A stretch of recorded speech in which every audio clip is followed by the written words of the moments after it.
Praise the lord.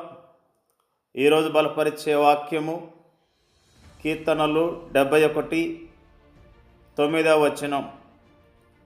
వృద్ధాప్యమందు నన్ను విడనాడకము, నా బలము క్షీణించినప్పుడు నన్ను విడవకము.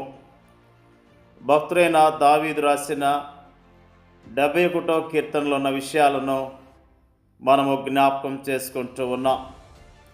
భక్తుడైన దావీదు దేవుని శరణజొచ్చి ఉన్నానని తెలియజేస్తూ ఉన్నాడు. యెహోవా, నేను నీ శరణజొచ్చి ఉన్నాను, నన్ను ఎన్నడూను సిగ్గుపడనీయకుము. నీ నీతిని బట్టి నన్ను తప్పింపుము, నన్ను విడిపింపుము. నీ చెవియొగ్గి నన్ను రక్షింపుము. నేను నిత్యము చొచ్చునట్లు నాకు ఆశ్రయదుర్గముగా ఉండుము. నా శైలము, నా దుర్గము నీవే. నీవు నన్ను రక్షింప నిశ్చయించి ఉన్నావు. భక్తుడైన దావీదు దేవుని యొక్క సహాయాన్ని కోరుకుంటున్నాడు. దేవుడు తోడుగా ఉండాలని కోరుకుంటున్నాడు. ప్రభువా, నేను ఎప్పుడంటే అప్పుడు నీ యొద్దకు వస్తాను, నన్ను చేర్చుకో, నాకు ఆశ్రయదుర్గముగా ఉండు అని దేవుని యొక్క సంరక్షణ కోరుకుంటున్నట్లుగా వాక్యము స్పష్టంగా తెలియజేస్తున్నది. బాల్యము నుండి నా ఆశ్రయము నీవే, గర్భవాసనేది మొదలుకొని నీవే నాకు ప్రాప్తుడవై ఉంటివి. తల్లి గర్భము నుండి నన్ను ఉద్భవింపచేసిన వాడు నీవే. నిన్ను గూర్చి నేను నిత్యము స్తుతిగానము చేయుదును. భక్తుడైన దావీదు బాల్యము నుంచి దేవుడే నాకు తోడుగా ఉన్నాడన్న విషయాలను జ్ఞాపకం చేస్తూ ఉన్నాడు. వృద్ధాప్యం అనేది మానవులను దుఃఖపెట్టేదిగా, ఆశ్రయము కొరత ఉన్నట్లుగా కనిపించేదిగా ఉంటుందని ప్రభు నామములో తెలియజేస్తున్నా.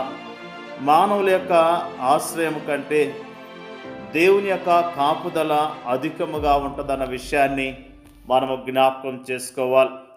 దేవుని యొక్క వాక్యములో నేను చిన్నవాడినై ఉంటిని, ఇప్పుడు ముసలివాడినై ఉన్నాను, అయినను నీతిమంతులు విడవబట్ట కానీ వారి సంతానము భిక్షమెత్తుట కానీ నేను చూచి ఉండలేదు. దేవుని యొక్క వాక్యంలో భక్తుడు తెలియజేస్తున్న మాటలు, నేను చిన్నవాడినై ఉంటిని, ఇప్పుడు ముసలివాడినై ఉన్నాను, అయినను నీతిమంతులు విడవబట్ట కానీ. నిజంగా దేవుడు మానవుని విడిచిపెట్టే దేవుడు కాదన్న విషయాన్ని మనము జ్ఞాపకం చేసుకోవాలి. ఆయన మనకు తోడుగా ఉంటాడు. ఆయనే వాగ్దానం చేశాడు, సదాకాలం మీతో కూడా ఉన్నానని ఆయన వాగ్దానం చేసి ఉన్నాడన్న విషయాన్ని జ్ఞాపకం చేసుకుందాం. నిన్ను విడవను, ఎడబాయనని వాగ్దానం చేశాడు.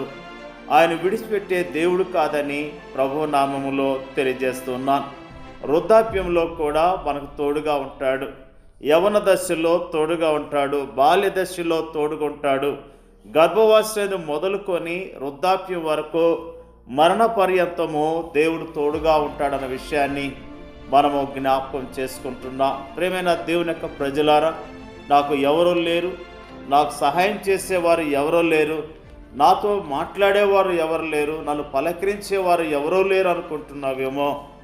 దేవుడు తోడుగా ఉన్నాడన్న విషయాన్ని మనము జ్ఞాపకం చేసుకోవాలి. బైబిల్ యొక్క వాక్యం తెలియజేస్తున్నది, ఈ దేవుడు సదాకాలం మనకు దేవుడై ఉన్నాడు, మరణం వరకు ఆయన మనల్ని నడిపించును. ఎంత చక్కని మాటలు పరిశుద్ధ గ్రంథములో దేవుడు మన కొరకు సిద్ధపరిచి ఉన్నాడో మనం జ్ఞాపకం చేసుకుంటూ ఉన్నాం. ప్రియ సహోదరి సహోదరుడా, కలవరంతో ఉన్నావేమో, దుఃఖంతో ఉన్నావేమో, భయంతో ఉన్నావేమో, సమస్యలతో ఉన్నావేమో, విడవని ఎడబాయిన దేవుడు మనకున్నాడన్న విషయాన్ని మనము జ్ఞాపకం చేసుకోవాలని ప్రభు నామములో తెలియజేస్తున్నాను. ఈ భక్తుడు ఎందుకు ఈ మాటలు తెలియజేస్తున్నాడంటే, దేవా, వచ్చుతనం వరకు నీ బాహుబలమును గూర్చియు, పుట్టబో వారందరికీ నీ శౌర్యము గూర్చియు నేను తెలియచెప్పునట్లు తల నెరిసి వృద్ధుడయ్యుండు వరకు నన్ను విడవకము. వృద్ధాప్యంలో కూడా దేవుని గురించిన మాటలు అనేకులు తెలియచేయాలి. నువ్వు నన్ను విడవకుండా నాకు తోడుగా ఉండని భక్తుడు దేవుని యొక్క సహాయాన్ని కోరుకుంటున్నాడు. విశ్వాస జీవితంలో ప్రతిరోజు దేవుని యొక్క సహాయాన్ని కోరుకుందాం. ఏ వయస్సులో ఉన్నా, బాల్య దశలో ఉన్నా, యవన దశలో ఉన్నా, వృద్ధాప్యములో ఉన్నా, ప్రతిరోజు దేవుని యొక్క సహాయాన్ని కోరుకుంటూ, దేవుని యొక్క కాపుదలను కోరుకుంటూ, దేవుని యొక్క సంరక్షణ కోరుకుంటూ దేవుని కొరకు ఈ లోకంలో జీవిద్దాం. విశ్వాసంతో దేవుని ఆనుకుని జీవిద్దాం.